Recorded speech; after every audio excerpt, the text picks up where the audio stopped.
हमारा जो number three का टॉपिक हम स्टार्ट करने वाले यहाँ पर, तो वो टॉपिक का नेम है ग्रेटेस्ट कॉमन डिवाइजर। अभी ग्रेटेस्ट कॉमन डिवाइजर करने से पहले ये काफी सिंपल आपने किया होगा, लेकिन आपकी थोड़ी सी रिवीजन हो जाएगी जहाँ पर, और जिनको नहीं आता होगा उनकी थोड़ी सी हेल्प करने की कोशिश कर रहे हैं यहाँ पर, ठीक है। तो अभी ग्रेटेस्ट कॉमन डिवाइजर, अभी ग्रेटेस्ट वर्ड बाद में आ रहा है, हमारे पास पहले कॉमन डिवाइजर होना चाहिए। तो हमारे पास कॉमन डिवाइजर क्या होगा कि हम टू कंसीडर करेंगे नंबर, लाइक उनको कोई चीज डिवाइड करेंगे। लाइक हमारे पास क्या है, यदि हम कोई नंबर कंसीडर कर देते हैं, लाइक हमारे पास एक नंबर है 10 और एक नंबर है 15, ठीक है। और अब इनके कॉमन डिवाइजर कौन कौन से हैं? 10 को कौन कौन डिवाइड करता है? 2 कर रहा, 5 कर रहा, जहां पर 10, ये क्या है? 3 डिवाइजर है किसके? 10 के। अब आपके पास 50 के कितने डिवाइजर हम वो फाइंड करेंगे, जहां पर 2 भी 50 को डिवाइड कर रहा है, आपका 5 भी कर रहा है, और 10 भी कर रहा है, 25 भी करेगा और 50 भी करेगा। अब इन दोनों में से जितने डिवाइजर मैंने लिखने 10 के, तो 10 को कौन कौन डिवाइड कर रहा है? 2 भी, 5 भी और 10 भी करेगा। 50 के जितने डिवाइजर बढ़ रहे हैं वो हमने कंसीडर कर लिए 2, 5, 10, 25 एंड 50। अब इन दोनों में से कॉमन डिवाइजर कौन कौन से हैं? तो पहले जो 3 हमारे पास है, जो 2, 5, 10, तो जो इसको भी डिवाइड करते हैं, इसको भी, तो इन तीनों में को हम क्या बोलेंगे? These 3 are the common divisor of 10 and 50, तो उनको कॉमन डिवाइजर। और हमारा वर्ड यूज है यहाँ पर ग्रेटेस्ट। सो सिंपल कि सबसे पहले कॉमन डिवाइजर चेक करिए कौन आ रहा है। उन कॉमन में से सबसे बड़े वाला कौन है? हमारा 10। तो जहां पर हमारे पास यदि हम जीसीडी की बात करते हैं, कॉमन ग्रेटेस्ट मतलब जी सी में कॉमन एंड डिवाइजर, तो जीसीडी ऑफ 10 एंड 50 हमारे पास क्या होगा? 10 हो जाएगा। This is the answer. तो ये सिंपल सी चीजें हमें आती, लेकिन हमें इसको डेफिनेशन के साथ या फिर इसका आर्टिकल कैसे करना है उसके आगे चलते हैं। तो ये था डेमो जो हम सभी को आता लोअर क्लासेस, और अब हम कर रहे हैं बीएससी में, ग्रेजुएशन में नंबर 3। तो it is so simple, don't worry, कुछ घबराने की जरूरत नहीं है, हो जाएगा सब कुछ स्माइल के साथ, ठीक है। तो हमने लेट कर लिया, तो इसको फॉर्मूले कैसे करना है ये तो हमने थोड़ा सा एग्जांपल के साथ किया है। तो लेट कर लिया हमने ए एंड बी भी 2 इंटीजर, कोई भी 2 इंटीजर हम कंसीडर करें, एंड सच दैट, तो उनमें से कम एक आपका नॉन जीरो तो होना चाहिए, ठीक है। कम से कम एक नॉन जीरो, यदि दोनों जीरो होंगे तब आप ग्रेटेस्ट कॉमन डिवाइजर नहीं डिवाइड कर मतलब डिफाइन कर पाएंगे, बिकॉज जीरो को तो हर एक नंबर डिवाइड करता है। फिर से सुनिए, यदि हमारे पास दोनों नंबर जीरो हो जाएंगे, अब जीरो को तो दुनिया का हर एक नंबर डिवाइड करेगा और इसको भी हर एक डिवाइड करेगा, तो इसके तो हर एक नंबर इसके डिवाइजर होंगे कॉमन, लेकिन उन सब में ग्रेटेस्ट कौन होगा? We can not find, we can not जज, बिकॉज नंबर्स कोई तो एंडिंग नहीं होती। सो कम से कम एक नॉन जीरो होगा, तब हम कह सकते हैं कि that is the greatest one, ठीक है। तो जीरो जीरो के लिए हमें नहीं काम करना है, तो one of them is non zero, कम से कम एक नॉन जीरो होना चाहिए। लाइक यदि मैं इसको जीरो कंसीडर करूं और इसको 50, अभी जीरो को तो सारे नंबर डिवाइड करेंगे और 50 को कौन कर रहे हैं? 2, 5, 10, 20, 5 एंड 50, तो जहां पे इसका मीनिंग 50 इसको भी करेगा और 50 इसको भी करेगा, तो देन ग्रेटेस्ट कॉमन डिवाइजर क्या हो जाएगा? 50 हो जाएगा। तो मूव कर दे next one. So let A and B B 2 integers such that at least हमारे पास one of them is non zero होना चाहिए, तभी हम उसके ऊपर बात करेंगे, otherwise we can not do. Okay, तो then a positive integer d, एक ऐसा positive integer d is said to be the greatest common divisor. जैसे इसमें से हमारे पास 2, 5, 10, किसको हम बोलेंगे कि it is a greatest common divisor? Number, पहली कंडीशन क्या है? वो नंबर जो d है वो a को भी डिवाइड करना चाहिए, उसको b को भी डिवाइड करना पड़ेगा। लाइक हमारा जो 10 है वो 10 को भी डिवाइड करता है, 10 50 को भी डिवाइड करता है। First condition, that is a d is common divisor of a and b। And number 2, is there any other divisor of both numbers? Like is there any divisor? Like हमारे पास एक C number है, वो भी E को divide करता है, C B को भी करता है, तो यदि कोई और डिवाइजर वहां पर प्रेजेंट है तो वो क्या होना चाहिए? D के इक्वल या फिर D से छोटा होना चाहिए। इसका मीनिंग D क्या है? ग्रेटर होना चाहिए। लाइक यहाँ पर हमारे पास दोनों में से कॉमन, सबसे पहले कॉमन फाइंड करना है d, उसके बाद ग्रेटेस्ट की बात करेंगे। तो जैसे हमारे पास यहाँ पर 5 था, और जो 5 है हमारे पास वो 10 को भी कर रहा है और 50 को, लेकिन साथ में 5 10 से छोटा आ रहा है हमारे पास, और 5 is less than equal to 10। Similarly 2 is less than equal to 10, so 10 can be known as a greatest, और जो हमारे पास 10 है we can set it like a greatest common divisor according to this particular definition of this definition. So हमारा हो जाएगा 10, ठीक है। तो इसकी नोटेशन हमें पता है कि हम ऐसे इसको लिख सकते हैं GCD, और आप और भी कर लेना, कम से कम डिवाइजर 1 होता है ग्रेटेस्ट कॉमन डिवाइजर, कम से कम 1 तो हमारा होता ही होता है, ठीक है। तो आगे मूव करते हैं। तो हमारा जो आर्टिकल है, दिस इज इंपॉर्टेंट आर्टिकल कह सकते हैं और थोड़ा सा थ्योरेटिकल है। If A and B are any two integer हमारे पास कोई भी दुनिया के दो नंबर्स उठा ले but not both are zero, उनमें से कम एक नॉट जीरो होना चाहिए, तो देन हमें प्रूव करना है GCD of A and B exist करेगा and it is a unique one. तो तब उनका जो कॉमन ग्रेटेस्ट कॉमन डिवाइजर है वो ऑलवेज एग्जिस्ट करेगा। हम ऐसा नहीं कह सकते कि इस जो पर्टिकुलर टू पेयर नंबर है उनका ग्रेटेस्ट कॉमन डिवाइजर नहीं आ रहा। यदि नंबर वन भी नॉन जीरो है, उनमें से at least one of them is non zero, then always exist करेगा। तो हम कैसे मूव करेंगे इसको आगे, तो सारा एल्गोरिथम के साथ। तो फर्स्टली बी शेयर प्रूव करेंगे हम उसको कि उसका जो जीसीडी है वो एग्जिस्ट कर रहा है या नहीं। तो उसके लिए हमें काम करना है, तो दो नंबर तो हमने कंसीडर कर लिए, तो अज्यूम कर लिया कि A and B both are positive integers है, तो हमने पॉजिटिव के लिए काम करे हैं। ओके, तो हमने कैसे पहले A and B are positive है, और साथ में आप अज्यूम कर सकते हो कि हमारा B greater than equal to A है, और आप लिख सकते हैं A greater than equal to B, उसके अकॉर्डिंग काम चल जाएगा। अब B greater than equal to A है, तो उसके आगे सम लिखने के पहले भी मैं आपको समझाना चाहता हूँ कुछ जो हम 9th में करते हैं। I think equal division algorithm उसको बोलते हैं। मेरे पास एक नंबर है 29 ग्रेटर देन 3, यदि 29 3 से बड़ा है तो मैं छोटे नंबर से 29 को डिवाइड करने की कोशिश कर सकता हूँ। सो आई कैन ट्राई। सो यदि मैं 29 को 3 से डिवाइड करता हूँ वो हमारे पास 9 पर चला जाएगा, 27 कटिंग करके 2।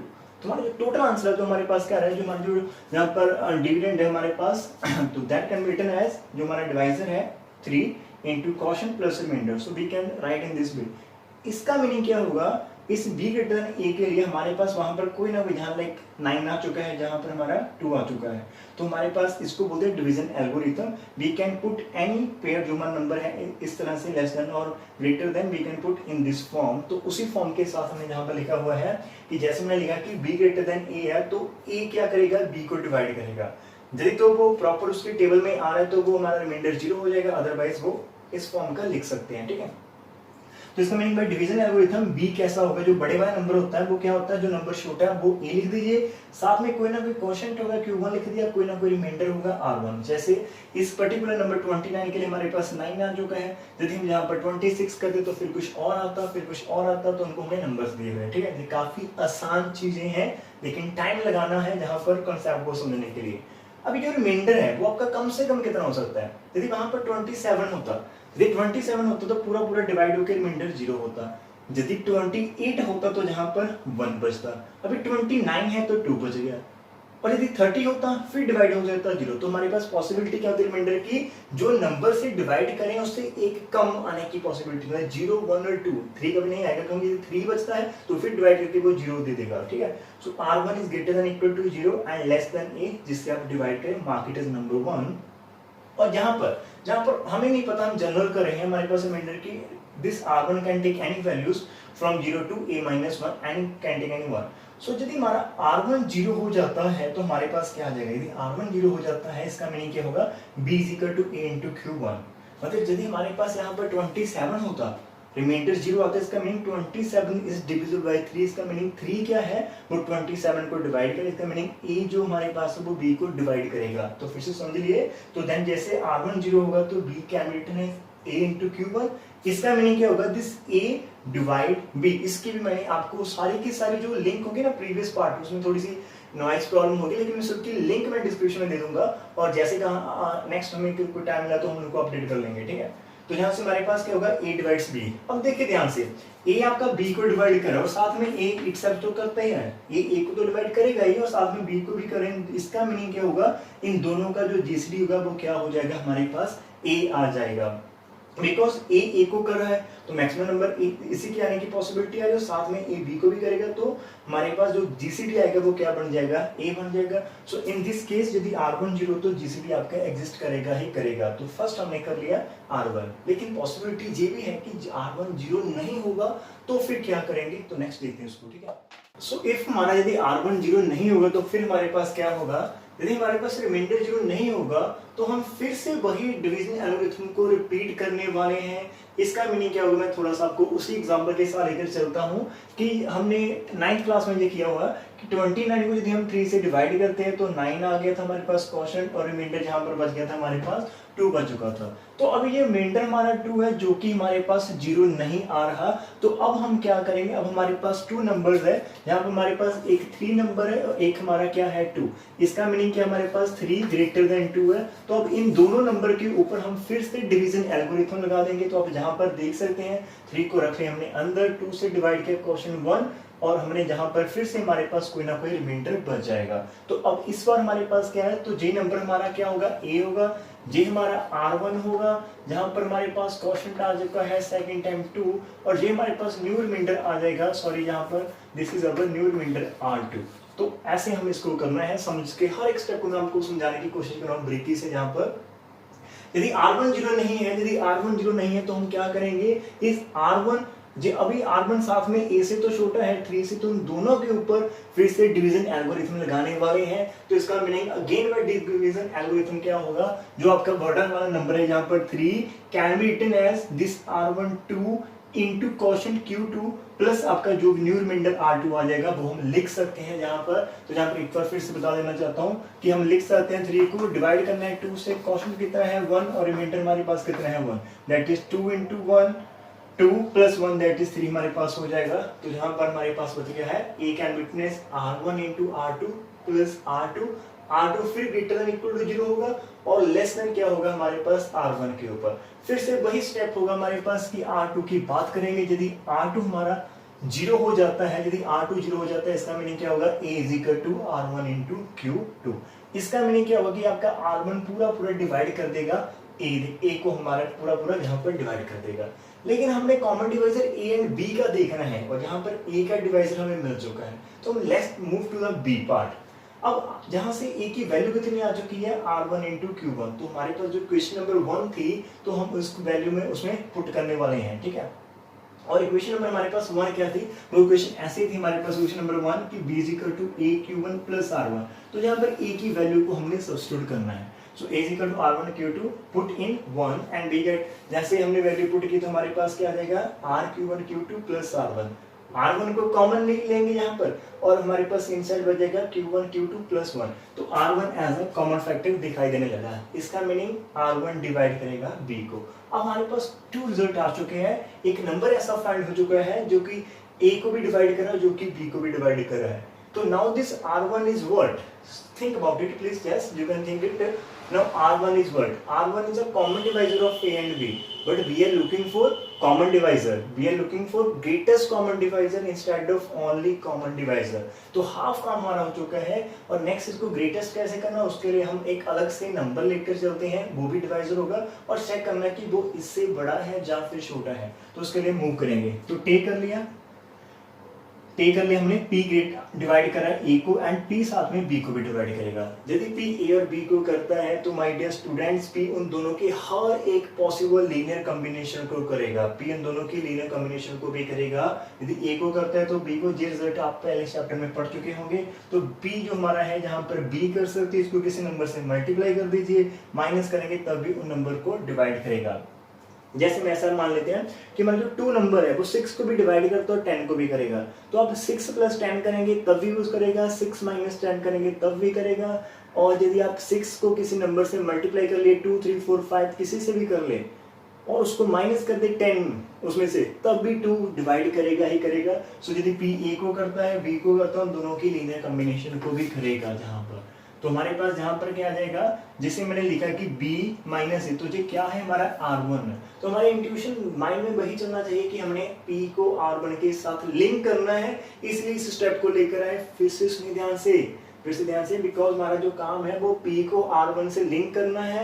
लिंक मतलब कंपेयर करना है कि P ग्रेटर देन R1 आएगा या लेस देन आएगा। तो आपस में रिलेशन करने के लिए मेरे को A और B की हेल्प लेनी पड़ेगी। A और B हेल्प कर कैसे लेंगे, जहां से A और B की हेल्प आएगी कि B हमारे पास A into Q1 था, जैसे इसको दिस साइड हमने यहाँ पर लेकर आए तो वो इज इक्वल टू R1 हो जाएगा। इसका मीनिंग P हमारा R1 को डिवाइड कर रहा है और कोई नंबर यदि किसी को डिवाइड करता है तो वो या तो उसके इक्वल होगा या फिर उससे स्मॉलर होगा। इसका meaning P less than equal to R1 होगा।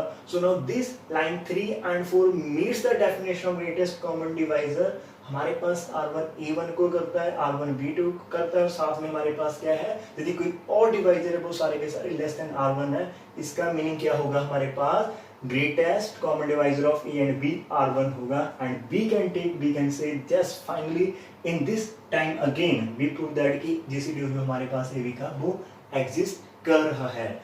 लेकिन फिर वही रेपिटेशन होगी, because this is our assumption. R2 0 तो ये होगा, यदि R2 0 नहीं हुआ फिर क्या करेंगे, यदि R2 हमारा 0 नहीं हुआ, जैसे R2 1 हुआ तो हम क्या करेंगे, यहाँ पर हमारे पास R2 1 है, R1 हमारा जीता, तो हमारा R1 क्या है, ग्रेटर देन R2। अब फिर से इन दोनों के ऊपर क्या करेंगे, डिवीजन एल्गोरिथम करेंगे। और ये डिवीजन एल्गोरिथम कब तक चलेगी, जब तक रिमाइंडर हमारा 0 नहीं होगा तब तक हम नहीं रुकने वाले हमारे पास। और ये जो लास्ट वाला नंबर आएगा that is the greatest common divisor of all, that is the common divisor of all the numbers. जिनको जो प्रोसीड करेगा यहाँ पर, ठीक है। तो हमने लिख दिया कि यदि हमारा R2 0 नहीं होगा तो हम रिपीट करते चलेंगे इस प्रोसेस को, एंड जो कि हमारा प्रोसेस कब जाकर रुकेगा, जब हमें 0 मिलेगी। यहाँ पर हमने 1, 2 और 3 स्टेप में हमने इसको करा है, और जब हमें पता नहीं तो हम इसको एंड यूज कर सकते हैं। सो हम कह रहे हैं कि हम इसको रिपीट करेंगे विच एंड आफ्टर एंड स्टेप से, जहाँ पर से करा जो एंड आपका 1, 2, 3, 4 कुछ भी हो सकता है, and get the remainder 0 after end step. तो एंड स्टेप करने के बाद हमारे पास यदि रिमाइंडर 0 आएगा तभी हम स्टॉप करेंगे जहां पर। सो इन दैट वे हमने एक पूरी सीक्वेंस जनरेट कर दी। सबसे पहला रिमाइंडर 2 आया था, नेक्स्ट रिमाइंडर हमारा 1 आ गया, उसके बाद रिमाइंडर हमारा 0 आ चुका है। इसका मीनिंग क्या होगा, हमारा 0 जो नंबर है वो less than this remainder and this number is less than this remainder, तो हमारे पास एक सीक्वेंस ऑफ रिमाइंडर हो जाएगी। So we get a sequence of integers such that like हमारे पास जो लास्ट में आएगा रिमाइंडर Rn, उसको हम मानकर चलते हैं वो चाहे तो 0 होगा, लेकिन उस R के बाद जितनी आएगी वो तो 0 होगा पक्का, जिस यदि हम इससे डिवाइड करें, और ये इटसेल्फ भी 0 होगा, ठीक है। हो सकता है मे बी लाइक इस तरह से, जैसे हमने लास्ट हमारा जो R2 था, जब मैंने इससे डिवाइड किया तो नेक्स्ट रिमाइंडर मेरा 0 आ जाएगा। फिर से सुने, जब मैंने R2 के साथ काम किया तो जो नेक्स्ट रिमाइंडर था वो मेरा R3 वो 0 बन गया था। तो ऐसे हमारे पास जो लास्ट वाला होगा वो 0 हो सकता है। तो Rn को हमने 0 कर लिया, तो ये लेस होगा R1 जो इससे पहले वाला था, जो उससे पहले वाला था, जो उससे पहले वाला था, इस तरह से। तो R2 लेस देन R1 होगा, और R1 लेस देन क्या था हमारे पास, A था। तो ये पूरा का पूरा पैटर्न बन जाएगा। इसको जनरलाइज करते हैं, ध्यान से देखना, ठीक है। जनरलाइज कैसे करना है हमारे पास जनरलाइज करने का हमारे पास क्या मेथड है कि यदि हमारे पास ये कहां से चला, आप ध्यान देना, जब मैंने R2 की बात की तब जहां पर R नहीं था। फिर से सुने, जब हमने R1 और R2 की बात की तब तक यहाँ पर A चल रहा था, लेकिन इसका मीनिंग इसके नेक्स्ट स्टेप क्या होगा, जब R2 हमारा नॉट इक्वल टू 0 होगा। R2 नॉट इक्वल टू 0 होगा तो वो R1 को डिवाइड करेगा। हम जहाँ पर लिख सकते हैं कि हमारे पास ऐसा कुछ आ जाएगा, R1 को डिवाइड कौन करेगा, R2, जो कि न्यू क्वोशेंट ऐसे होगा, और जहाँ पर R3 होगा हमारे पास, ऐसा कुछ हमारे पास बनेगा। तो जहाँ से आप माइंड में सेटअप करें कि हमारे पास जब हम n को 3 लेंगे या 3 से बड़ा कुछ भी लेंगे तो हमारे पास क्या रहा, जहां पर तो Rn आ जाएगा, जहां पर Qn आ जाएगा, जहां पर एक कम आएगा मीन Rn-1 आएगी, और जहां पर क्या रहा Rn-2। तो ये एक पैटर्न होगा n के लिए। तो हमारे पास एक सेटअप हो चुका है कि जब से हम इसको लिखते हैं तो n स्टेप के बाद हमारे पास कुछ कैसा रिजल्ट होगा। तो हम लिख दिया उसको कि हमारे पास यदि n greater than equal to 3, कम से कम 3 होगा, आगे जितना चल रहा है चले जाने दे इसे, ठीक है।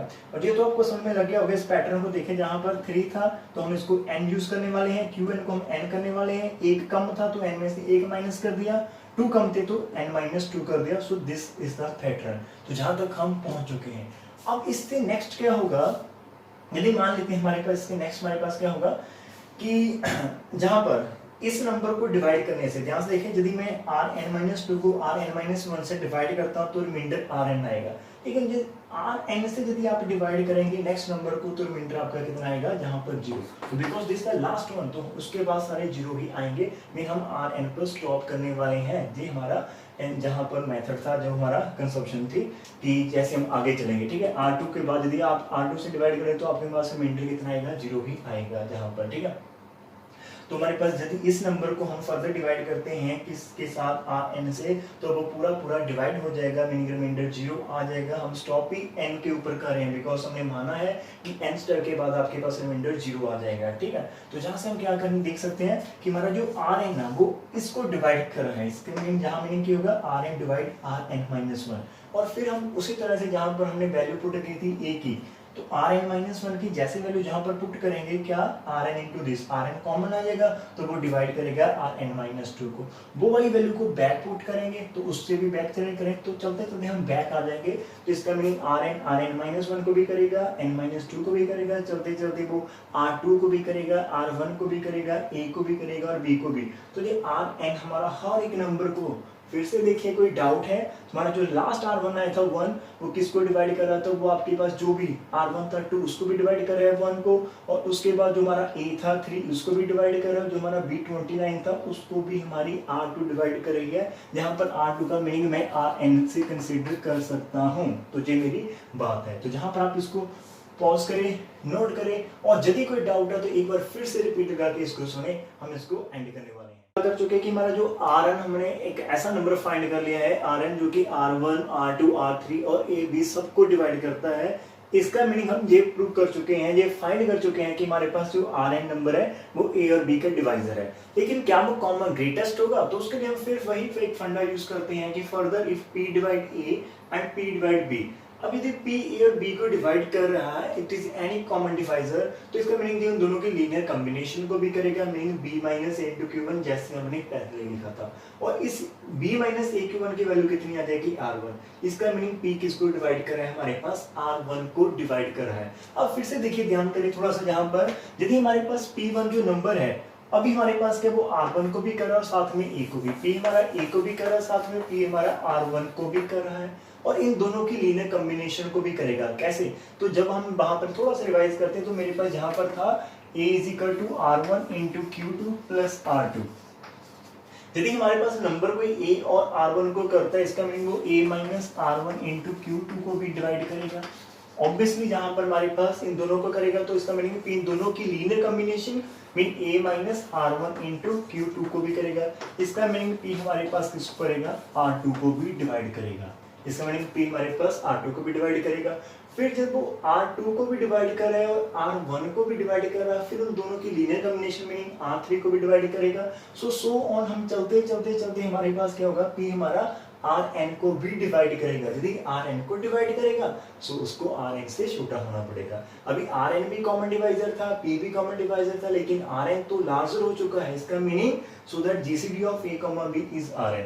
जहां पर मैं इसको सेम समझाने के लिए मैंने थोड़ी सी एग्जांपल लेने की कोशिश की थी, लेकिन जहाँ इसकी अब हमें नीड नहीं है, बिकॉज यहाँ पर हमारा जो लॉजिक था वो मेरे माइंड में आ चुका है कि जैसे हम इसे ऐसे कर सकते हैं। बिकॉज ये बुक में थोड़ा सा डायरेक्ट लिखा हुआ रिजल्ट, और बच्चे के माइंड में यही डाउट आता है कि P आपने शो कर दिया कि R1 को कर रहा है, तो R2, R3, Rn को कैसे करेगा। तो उसको मैंने आपको बता दिया, यदि A को करता है, R1 को करता है, हमारे पास एक रिलेशन था नेक्स्ट R2 और तीनों नंबरों का। फिर से सुनिए, A, R1 एंड हमने R2 को चेक करना है, तो इन दोनों का रिलेशन फाइंड करें, वहां से हमारे पास R2 आ जाएगा। इन दोनों का एक कॉम्बिनेशन यहाँ पर बनती है। और P यदि A और R1 को करता है, इन दोनों की लीनियर कॉम्बिनेशन को भी करेगा, मीनिंग R2 को भी करेगा। नेक्स्ट हमारे पास फिर से रिलेशन था, वो हमारा R1, R2 एंड R3 का होगा। उसी को यूज करते करते हम इसको स्टेप बाय स्टेप प्रूव कर सकते हैं। तो अब आई थिंक यदि आपको लगा कि जैसा आपने ये समझ लग गया, तो आप नीचे ये प्लीज अभी जाइए नीचे कमेंट बॉक्स में लिख सकते हो just I have done it. बस इतना लिखना है, just I have done it, और कुछ नहीं लिखने की जरूरत आपको। बस और स्माइल कर सकते हैं वहां पर, और डिस्क्रिप्शन में आपको लिंक मिल जाएंगे जो प्रीवियस होंगे। तो हमारे पास ये तो कंफर्म हो चुका है कि जीसीडी हमारा एवरी टाइम एग्जिस्ट करेगा। तो क्या ये जीसीडी हमारा कॉमन यूनिक होगा, अब उसको चेक करते हैं। यूनिकनेस एक पॉसिबल लेटर की यूनिक नहीं है, इसका मीनिंग हमारे पास दो हम ग्रेटेस्ट कॉमन डिवाइजर लेकर चलते हैं। एक तो हमने मान लिया कि D1 as well as D2 be the greatest common divisor of A and B, दोनों के दोनों ग्रेटेस्ट कॉमन डिवाइजर है। अब उसमें ग्रेटेस्ट वर्ड हटा दीजिए, वो अपने आप में कॉमन डिवाइजर तो है, तो हमारे पास D1 and D2 are also common divisor of A B। Because पहले कॉमन डिवाइजर की बात करते हैं, फिर देखते हैं कि वो कौन सा ग्रेटेस्ट है, ठीक है। तो अब हमने क्या करना है, अब मैं यहाँ पर लिख सकता हूँ क्या कि D1 greater than equal to D2, because first time हम कंसीडर कर लेंगे कि हमारा D1 क्या है, ग्रेटेस्ट कॉमन डिवाइजर, और D को हम सिंपली डिवाइजर मानकर चलेंगे। फिर से सुनिए, बिकॉज दोनों चीजें साथ में चल रही है, तो फर्स्ट टाइम हम इसको प्रेफरेंस कर देते हैं कि यार तेरे को थोड़ी सी इंपॉर्टेंस देते हैं, जस्ट आप मतलब इसको हम ग्रेटेस्ट कॉमन डिवाइजर वाला टैग देते हैं और D2 को सिंपल रख लो डिवाइजर वाला। तो जो ग्रेटेस्ट होता है वो सिंपल से तो बड़ा होता ही होता, तो हम इसे ऐसा लिख सकते हैं कि as D1 is greatest common divisor, और D को हमने सिंपली डिवाइजर बोल दिया। लेकिन हम ये थोड़ा सा नाराज हो सकते हैं कि यार मेरे को तो आप लोगों ने ऐसे बोल दिया, मैं भी तो ग्रेटेस्ट हूँ, तो फिर क्या करेंगे, हम पार्शियली तो कर लेंगे। तो नेक्स्ट टाइम हम इसको थोड़ी सी इंपॉर्टेंस देते हैं कि चल भाई तेरे को इंपॉर्टेंस देते हैं कि अब इस बार हमने D2 को ग्रेटेस्ट कॉमन डिवाइजर हमने टैग दे दिया, और फिर जहां पर इसको हमने डिवाइजर कह दिया, और अब ये नाराज नहीं हुआ बिकॉज इसको पहले वो चीज मिल चुकी है। तो हमारे पास सेकंड टाइम क्या होगा, D2 greater than equal to D1। अरे ये तो क्या हो चुका है, ये इससे बड़ा और इससे बड़ा, it is only possible whenever both are equal, this is only possible whenever both are equal। इसका मीनिंग जो हमने पॉसिबल किया था वो तो नहीं होगा, तो वो यदि होंगे तो वो एक ही होगा, इससे अधिक नहीं हो सकता। So just it is a unique one. So finally आप इसको पॉसिबल लिख सकते हैं। So it is challenge for teacher, एक टीचर के लिए चैलेंज होता है, बिकॉज टीचर के लिए या फिर आपके लिए जो चीज़ आपको अच्छी लगती है समझ आ जाती है, लेकिन यदि आप किसी दूसरे को समझाते हैं उसके माइंड में इसको बिठा पाना, that is a big challenge for anybody. ठीक है, आपके लिए आपके फ्रेंड को समझाना डिफिकल्ट हो सकता है, मेरे लिए भी ये एक डिफिकल्ट टास्क थी। तो फाइनली यदि आपको समझ लगे तो आप नीचे जाके लिख सकते हैं यस डन, बिकॉज यहाँ पर निके निके पॉइंट होते हैं, ब्रीक से पॉइंट होते हैं जिनको समझना बड़ा थोड़ा सा भी क्रैमिंग तो हो जाती है आसानी से, कोई इसमें खास नहीं था, जी आसानी से याद कर सकते हो 5 मिनट में। लेकिन यदि 25 मिनट का ये लेक्चर आप देख रहे हैं तो इसका हर एक पॉइंट, हर एक पहलू को हमने टच किया है, कैसे कहाँ से विद एग्जांपल सब कुछ हमें आता था। So thank you for watching and keep sharing. और यदि आपको वीडियो चाहिए नंबर थ्योरी की और तो नीचे कमेंट बॉक्स में वहां पर लिखे sir we need it and I will try to make the next one for you. Okay, and God bless, take care and smile करते रहो और ख्याल रखना अपना, ठीक है।